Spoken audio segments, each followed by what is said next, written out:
ময়লার গন্ধের জন্য রেডি থাকা যায় না, এমন একটা অবস্থা। এত হরেন দিচ্ছিস কেন ভাই? যা না যা, বাইকই তো, কাটায় যা, বড় গাড়ি তো না। হ্যাঁ যা ভাই, এত হরেন ইউজ করলে কি হয়? খুব হরেন ইউজ করে।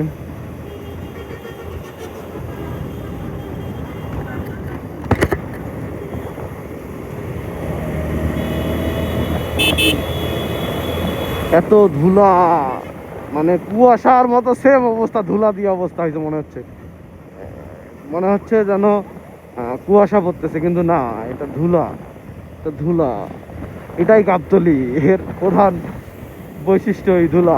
গাবতলী, গাবতলী মানেই কি বলবো, গরুর হাট আর ধুলা, সেই ধুলা। দেখ এখন একটু মনোযোগ দিয়ে রাইড করতে হবে, নয়তো ওই অটোর মতো ধাপ ধুপ দেখবেন এইদিকে ওইদিকে চাপাই দিয়া ফালাই দিচ্ছে। ফালাই দিলে তো আর হবে না, দেখবেন না শাল পাকল নাই আপনার, এই অবস্থা। খুবই খারাপ অবস্থা, খুবই খারাপ। আর যদি ব্রেকের সমস্যা থাকে তো আরোই খারাপ। বাহ,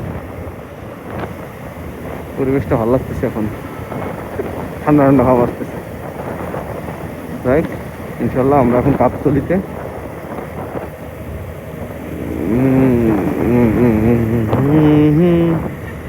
গাবতলী প্রবেশ করলাম। ভাই যে কোন দিক দিয়ে যায় এভাবে জানি না, বলে নেই এখনো। তো দেখি যে দিক দিয়ে যাবে। আমি, আমার বাসা তো গাবতলীতেই, মাজার রোড, মাজারকে ঢুকবো। ওকে।